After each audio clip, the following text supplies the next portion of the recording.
আসসালামু আলাইকুম দর্শক, জানিয়ে দেব আজকের বিশেষ সংবাদ। ওবায়দুল কাদেরের ভগ্নিপতিকে কুপিয়ে জখম। আরো থাকছে বরিশালে দুর্গাপূজার প্রতিমা ভাঙচুর, ওসি প্রত্যাহার। ওবায়দুল কাদেরের ভগ্নিপতিকে কুপিয়ে জখমের ঘটনায় তাকে উন্নত চিকিৎসার জন্য ঢাকায় পাঠানো হয়েছে। হামলার পর স্থানীয়রা তাকে উদ্ধার করে উপজেলা স্বাস্থ্য কমপ্লেক্সে নিয়ে যান। নোয়াখালীর কোম্পানিগঞ্জে আওয়ামী লীগের সাধারণ সম্পাদক ওবায়দুল কাদেরের ভগ্নিপতির উপর হামলা হয়েছে। শুক্রবার বিকালে উপজেলার চরহাজারী ইউনিয়নের চরহাজারী চৌরাস্তা এলাকায় এই ঘটনা ঘটে বলে কোম্পানিগঞ্জ থানার ওসি গাজী মাহমুদ ফজল আজিম জানান। ওবায়দুল কাদেরের ভগ্নিপতি মনিরুজ্জামান মনির 56, নোয়াখালী জেলা পরিষদ ও কোম্পানিগঞ্জ উপজেলা আওয়ামী লীগের সাবেক সদস্য।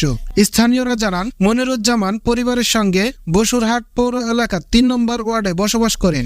দুপুরে তিনি কোম্পানিগঞ্জের চর পার্বতী ইউনিয়নের কদমতলা বাজার এলাকায় নিজের গ্রামে জুমার নামাজ পড়তে যান।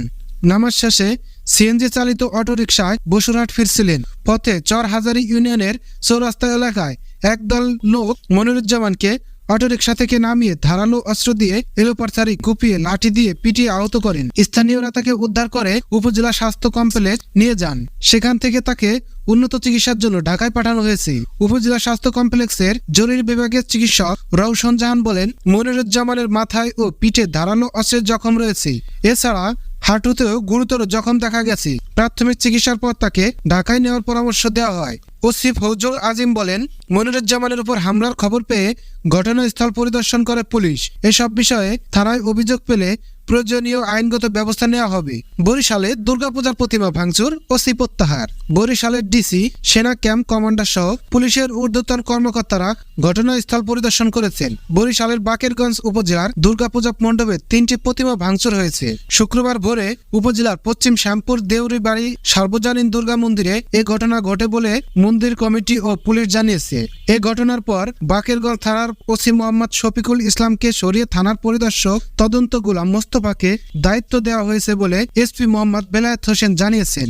মন্দিরের সাধারণ সম্পাদক শঙ্কর দেউরি বলেন, গত রাত 1:30 পর্যন্ত মন্দিরে ছিলেন তারা। এরপর সবাই গিয়ে ঘুমিয়ে পড়েন। সকালে এসে দেখতে পান দুর্গা, লক্ষ্মী ও কার্তিক প্রতিমার মাথা ভেঙে ফেলা হয়েছে। কারা করেছে এ বিষয়ে কোনো ধারণা নেই জানিয়ে শঙ্কর দেউরি বলেন, গত 11 বছর ধরে এ মণ্ডপে পূজা হয়। এই প্রথমবার এ ধরনের ঘটনা ঘটেছে। তবে পূজার আগে পুনরায় প্রতিমা তৈরি সম্ভব হবে জানিয়ে তিনি বলেন, প্রতিমায় শুধু রং করার কাজ বাকি ছিল। এ ঘটনায় থানায় কোনো অভিযোগ করবেন না বলে জানিয়েছেন সাধারণ সম্পাদক। এদিকে বরিশালের ডিসি, সেনা ক্যাম্প কমান্ডার সহ পুলিশের ঊর্ধ্বতন কর্মকর্তারাও ঘটনাস্থল পরিদর্শন করেছেন। বাকেরগঞ্জ থানার ওসি দায়িত্ব পাওয়া গোলাম মোস্তফা বলেন, 3টি প্রতিমা ভাঙচুর হয়েছে।